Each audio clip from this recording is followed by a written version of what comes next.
Bueno, hola. Supongo que esto ya está, ya está funcionando.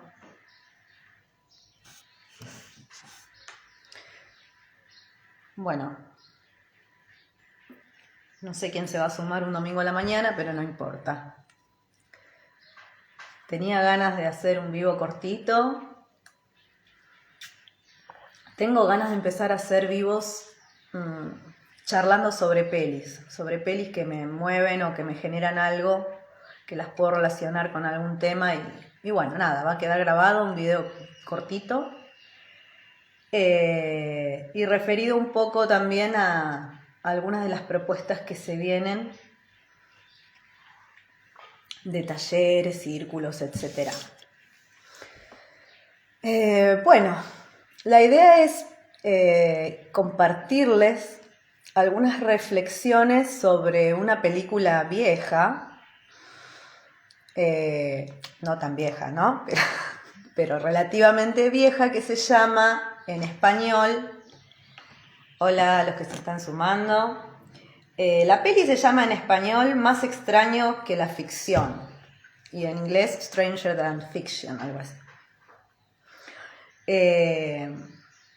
Es una película muy linda, muy literaria,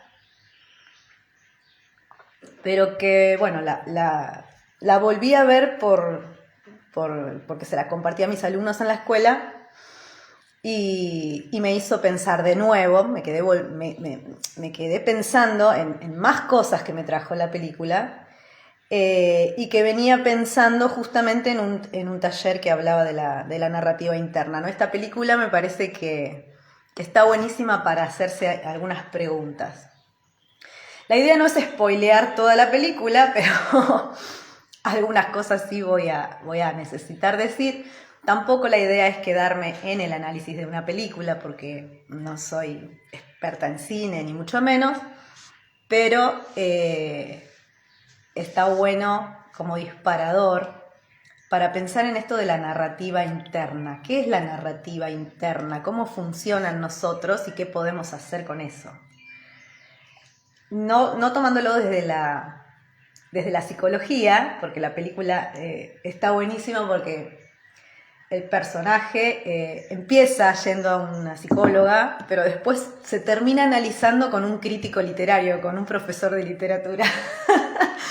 O sea, esto de la narrativa, ¿desde dónde lo analizamos? ¿No? Bueno, no lo vamos a tomar desde lo psicológico, sino un poco más desde la escritura o desde la construcción, ¿no? Bueno, la película cuenta la historia de una persona, ¿no? Una persona que tiene una vida muy rutinaria, muy repetitiva. Y lo que nos propone pensar la película es qué responsabilidad tenemos en esa historia. Entonces nos está mostrando esta idea del destino, cómo la construimos desde nuestra propia narrativa, ¿no? ¿Qué es el destino? ¿Qué es el destino? ¿Qué es la trama de nuestra historia? ¿Qué historia estamos viviendo? Entonces ese destino lo vamos construyendo con nuestra propia narrativa, con ese personaje que asumimos. Asumimos un personaje. A veces somos conscientes de eso, a veces no, o somos conscientes en parte. Pero cada acto que hacemos, cada pequeña cosa que hacemos, incluso nuestra postura física, nuestra manera de hablar, nuestra manera de elegir palabras, actos, nos llevan a la construcción de una trama, el destino como trama, como la trama de una novela.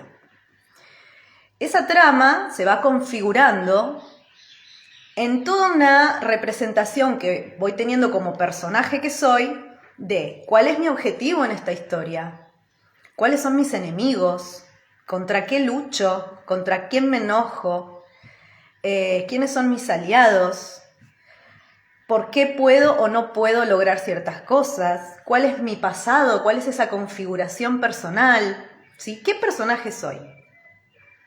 ¿Qué máscara me estoy poniendo para representar este rol? ¿Y cómo la puedo transformar? Desde distintos tipos de análisis literario, cosas muy muy básicas que se aprenden en el colegio. Por ejemplo, cuando analizamos personajes, analizamos este esquema actancial que tiene un personaje, hacia dónde va, quiénes se oponen, quiénes lo ayudan, cuál es su objetivo, cómo se vincula con los otros personajes. Y la película lleva este tipo de esquemas de análisis literarios a la vida cotidiana, ¿no? Y ahí se mezcla, la película juega con lo que se llama metaficción, todo el tiempo está cruzada la realidad con la ficción, están juntas, ¿sí? El personaje, que es Harold Crick, él es un personaje de una novela y su vida la está escribiendo una escritora, ¿no? Eso es lo loco. Pero es maravilloso el momento en que el personaje empieza a escuchar a esta escritora que lo está narrando. Se escucha a sí mismo narrado por esa voz. Y entonces se da cuenta que es un personaje. Y ahí es donde él decide empezar a cambiar. El personaje es un señor que hace como si fuese de la FIP, no me sale ahora el nombre, de estos que controlan los impuestos de los negocios. Trabaja para el Estado, súper metódico, súper controlador, vive solo, todos los días hace lo mismo, tiene muy estrictos los horarios en los que se despiertan, los que desayunan, cuánto tiempo le lleva a comer, cuántos pasos tiene que dar hasta llegar a la parada de colectivo, a qué hora justo pasa el colectivo. Todos esos tipos de rutinas, ¿no? Casi como rituales de la rutina, con los que Harold trata de controlar absolutamente todo lo que le sucede. Entonces Harold vive desde el miedo, desde el terror. Su vida es súper chata, no le pasan demasiadas cosas, todo está controlado, pero claramente Harold no es feliz. Y lo que sucede es que mientras él siga repitiendo estas acciones, estas rutinas de control, de seguridad, de miedo, lo que plantea la película es que Harold está convirtiéndose en un personaje de tragedia. Lo que le dice el crítico literario es, bueno, tenemos que averiguar si es una tragedia o es una comedia. Si es una tragedia, te morís. Si es una comedia, te casás. O sea, ese va a ser tu destino. Vos tenés que ver si estás en una tragedia o en una comedia.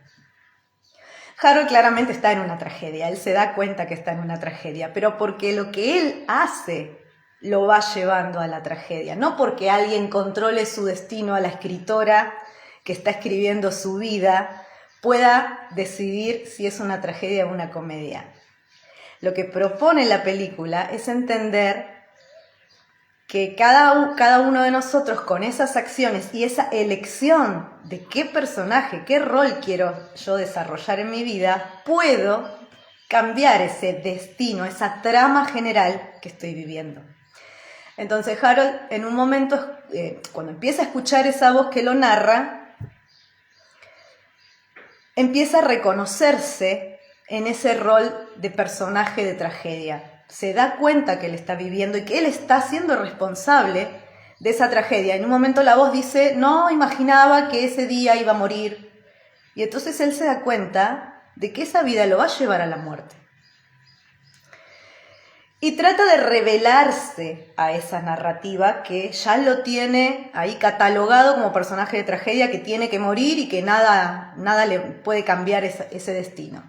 Y él decide, ahí por primera vez decide observarse, esto de la autoobservación que nos permite la narrativa, ¿no? Hacer consciente la narrativa interna, la narrativa que yo asumo sobre mí mismo, mí misma, permite que cuando la veo, la entiendo, pueda tomar las riendas y ver de qué manera puedo empezar a cambiarla y cumplir otro rol, otro personaje, ¿sí? Y ese cambio en las pequeñas acciones que van haciendo que ese personaje ya no sea tragedia, lo van a ir llevando, en este caso a Harold en la película, pero lo podemos trasladar a la vida cotidiana.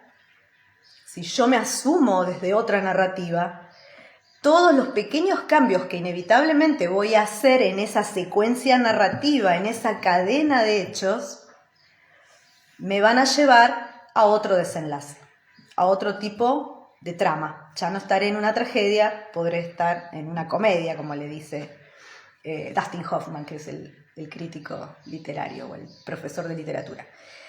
Entonces Harold se hace cargo de ese destino que tiene, de eso que le escucha narrar a la voz, a esa autora que lo está escribiendo, pero que es él mismo también, y empieza a comportarse diferente. Deja de controlar, se tiene que ir a vivir con un amigo, empieza a estar más acompañado y se enamora, ¿no? Se permite el deseo, que era algo que Harold, que esto tiene que ver también con cuando vivimos desde el miedo y desde el control y desde la inconsciencia, desde el piloto automático, le cerramos la puerta al deseo, porque el deseo nos desorganiza, el deseo nos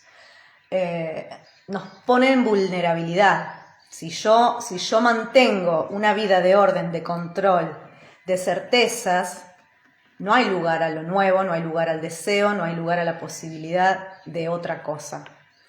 Entonces Harold ya sabe que se va a morir porque la narradora le está diciendo que se va a morir y lo único que le queda es romper esa trama, romper esa narrativa y ver qué pasa. Y ahí es donde realmente consigue cambiar de personaje. No les cuento el final. Está en YouTube la película en español, mírenla, es muy bella, si no la vieron ya.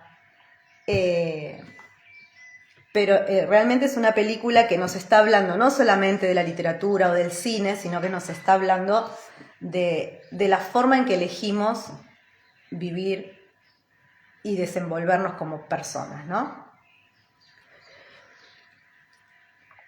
Por otro lado, claramente también nos está hablando de cómo proyectamos ese destino.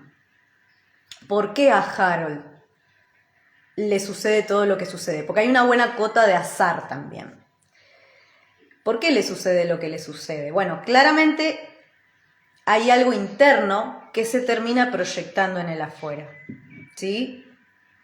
A veces nos preguntamos, esta idea del destino que aparece, ¿por qué me pasa tal cosa?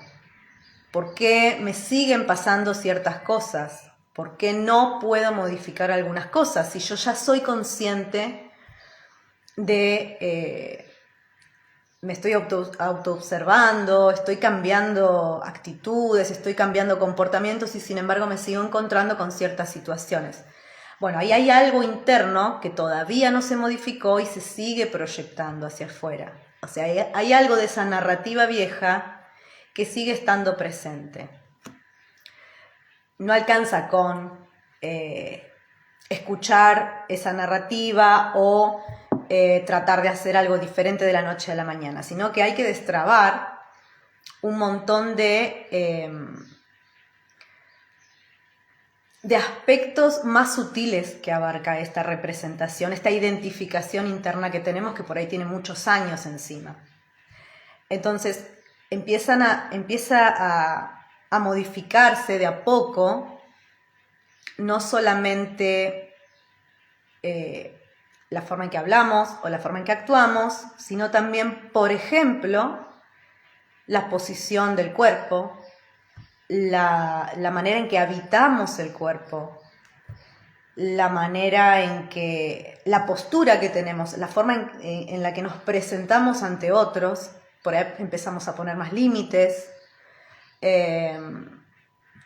los demás se sorprenden, ¿sí? Todo eso es ese camino de cambiar la narrativa y de cambiar la elección sobre el personaje que estoy eligiendo ser. Algunas de estas cuestiones se pueden trabajar desde la escritura terapéutica, narrándonos, narrando cualquier situación de la vida cotidiana y después tomando esa distancia que permite la cámara, por ejemplo en la película, tomando esa distancia y observando desde afuera qué personaje veo que narré. Cuando vuelco en la escritura inconscientemente, intuitivamente, espontáneamente, una situación y después la puedo ver desde lejos, cuanto más descriptiva sea, más visual, mejor, ahí yo voy a poder ver en toda esa descripción, en esa configuración narrativa que hice de alguna situación vivida, sobre todo si es una situación fuerte, qué rol yo estaba ocupando ahí. ¿Era la víctima? ¿Era la salvadora? ¿Era la mala? ¿Era la inocente? ¿Era la fuerte? ¿Qué representaciones discursivas estoy poniendo yo en juego cuando me pienso, cuando me narro? Eso es lo que Harold tiene que entender, tiene que asumir, y ahí empieza su transformación.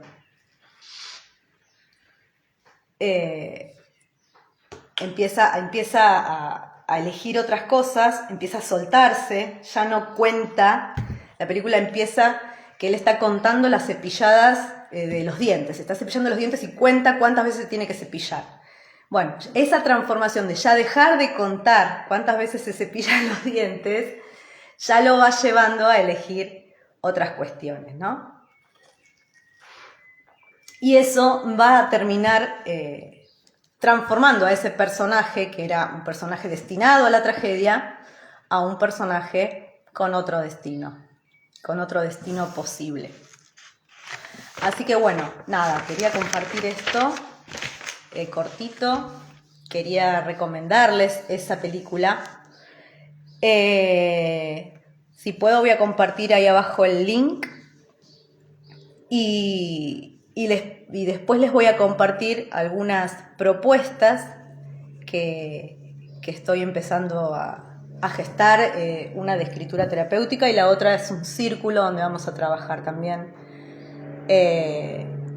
con algunas cuestiones que tienen que ver con representaciones internas, con juicios internos, pero ya desde otro lugar, desde el movimiento y desde la voz, ¿sí?